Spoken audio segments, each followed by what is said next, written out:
Alors bonjour à toutes et bonjour à tous. Aujourd'hui, cette chaîne a 1 an. Donc pour cette occasion, je vais aborder un thème que je n'ai jamais encore abordé, et ce malgré pas mal de mails ou de messages me demandant d'en parler, à savoir la défense personnelle au féminin. Alors, à vrai dire, je ne suis pas du tout une spécialiste, mais je me suis pas mal penchée sur le sujet ces derniers temps. Il y a beaucoup d'agressions à Lyon. En ce moment, il y a a priori un agresseur, voire un violeur en série dans le 8e arrondissement, et c'est vrai que les étudiantes s'équipent, principalement avec des bombes lacrymo. Donc moi, aujourd'hui, je ne vais pas vraiment vous parler des bombes lacrymo. Si vous voulez en savoir plus, renseignez-vous vous-même. Mais je vais vous parler des outils d'impact. Donc les outils d'impact, un petit peu comme le point américain, je vais vous en présenter 3 aujourd'hui. Et puis je vais vous dire aussi un petit peu ce que j'en pense.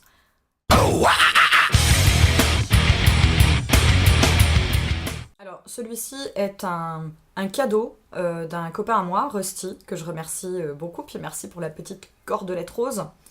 Je vous le montre, mais il m'a quand même supplié de ne pas en faire une vidéo parce qu'il sait qu'il y a des défauts à cet objet. Au départ, il est ébéniste, donc il faut savoir qu'il fait ça avec des chutes de plexi ou il fait parfois avec des chutes de bois. Cependant, ça peut être intéressant. Alors moi, je l'ai testé à plusieurs doigts. Je pense que ce qui convient le mieux, c'est le majeur. Après, il est peut-être un petit peu gros, un petit peu large pour ma main. C'est vrai que j'ai pas des très très grandes mains. Après, en effet, c'est quelque chose de très robuste. Mais bon, il y a mieux, il le sait, il me l'a dit, mais je voulais quand même vous le montrer parce que je trouve l'objet assez esthétique. Je vous présente le deuxième.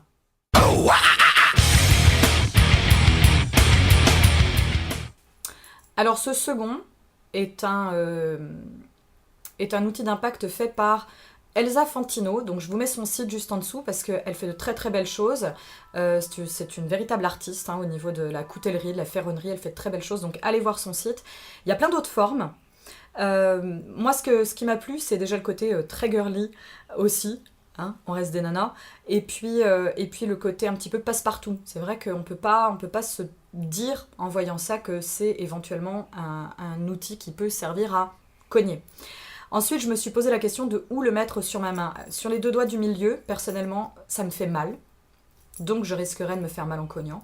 Donc, au niveau de l'index et du majeur, par contre, il y a plus de maniabilité. Voilà. Qui permet aussi d'accrocher vos clés. Et là, ça rejoint un petit peu le 3e outil d'impact que je vais vous présenter.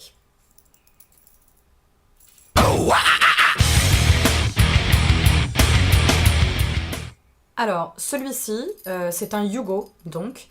Il a la particularité d'avoir donc cette forme qui le rend complètement anodin et passe-partout. C'est pas du tout quelque chose d'identifiable comme un outil de défense. Donc ça déjà c'est un avantage. Et ensuite, même s'il faut très peu de temps pour savoir s'en servir, quelqu'un qui vous chope vos clés ne saura pas nécessairement comment s'en servir.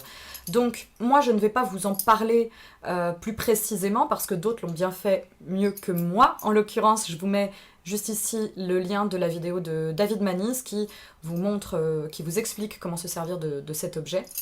Et puis, moi, il y a un truc que j'apprécie aussi beaucoup, c'est le fait qu'il y ait un code derrière, que quand ensuite vous allez sur le site internet, que je vous mets aussi, vous pouvez rentrer vos coordonnées et si quelqu'un perd vos clés et rentre ce code, on peut vous renvoyer vos clés. Ça, c'est quelque chose de pas négligeable.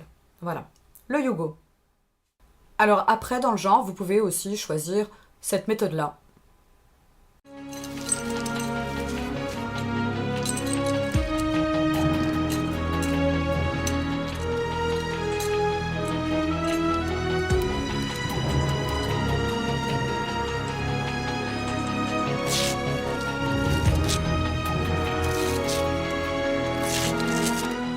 Bon, trêve de plaisanterie, je sais que je vous ai présenté ces 3 objets de manière vraiment très succincte. Pour 2 raisons. Tout d'abord, je ne suis pas convaincue. Alors, je suis convaincue de leur efficacité, mais je considère que quand on a un outil en main, si on ne sait pas s'en servir et qu'on ne s'entraîne pas à s'en servir, on risque de se faire plus mal qu'autre chose. Donc ça, c'est un premier point. C'est bien d'avoir des outils d'impact, mais si vous ne savez pas vous en servir, vous allez vous péter des phalanges, tout simplement. La deuxième chose, c'est que être obligé d'utiliser ces outils d'impact, c'est être en combat rapproché, si je puis dire, avec votre agresseur. Et je considère donc que si on peut garder un agresseur à bonne distance, c'est toujours préférable.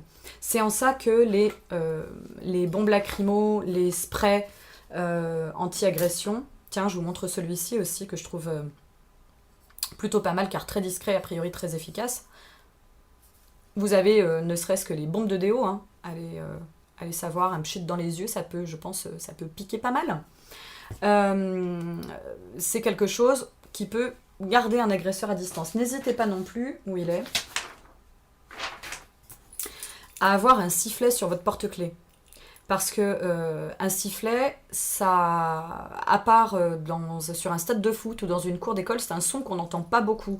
Donc si quelqu'un vous tombe dessus à 3 h du mat et que vous sifflez un bon coup, déjà il va y avoir un effet de surprise pour l'agresseur, et puis il y aura toujours un petit curieux qui va ouvrir ses fenêtres et soit appeler la police, soit si c'est Superman, vous venir en aide. Donc surtout ayez un sifflet. Par contre, tout ça, que ce soit les outils d'impact, les lacrymos, les sprays anti-agression, les sifflets, il faut l'avoir dans la main. Il ne faut pas l'avoir au fond du sac, ça sert à rien d'avoir tout ça dans un sac. Voilà. Donc ces outils d'impact, je les ai, je les garde, ils sont toujours à portée de main. Si j'ai à m'en servir, je m'en servirai, quitte à me faire mal. Mais après, je pense qu'il faut aussi faire la démarche de trouver quelqu'un qui vous apprenne à vous en servir.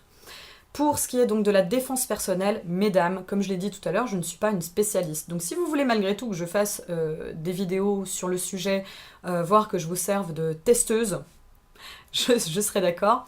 Seulement si je pouvais vous donner juste quelques conseils. Si vraiment vous voulez apprendre à vous défendre, prenez des cours, tout simplement. Il y a dans les grandes villes, il y en a partout, hein, des cours de self-défense, des cours de Krav Maga aussi, avec des gens vraiment compétents, qui vont vraiment vous apprendre à vous défendre.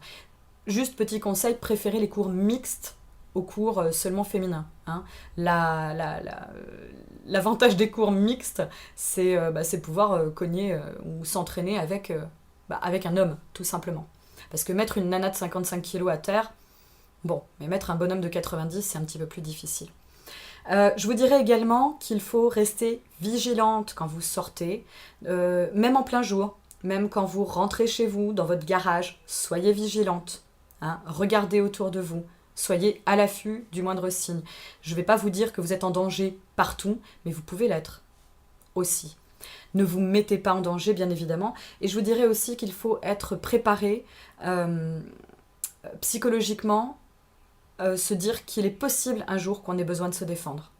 Et je pense que c'est quelque chose de très important. Se dire qu'on est prêt, on est prête plutôt, à se défendre face à un agresseur.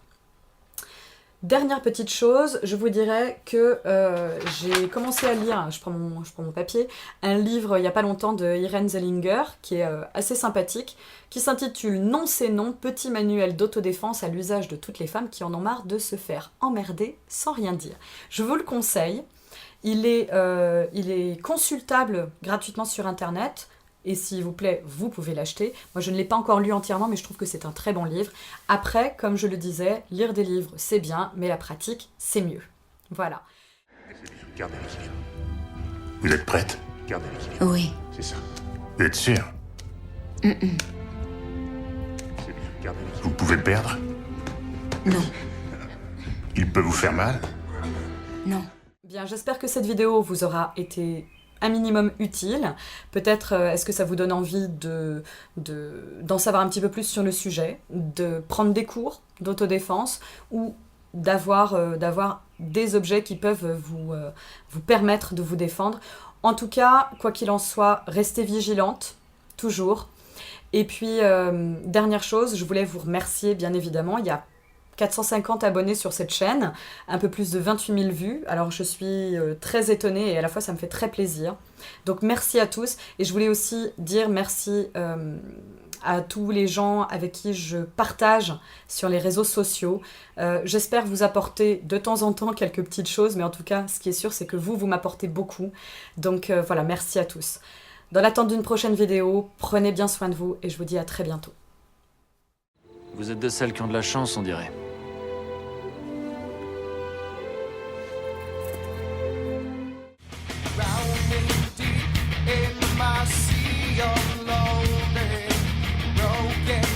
serpentine. Will you give it to me? It seems what's left of my mind.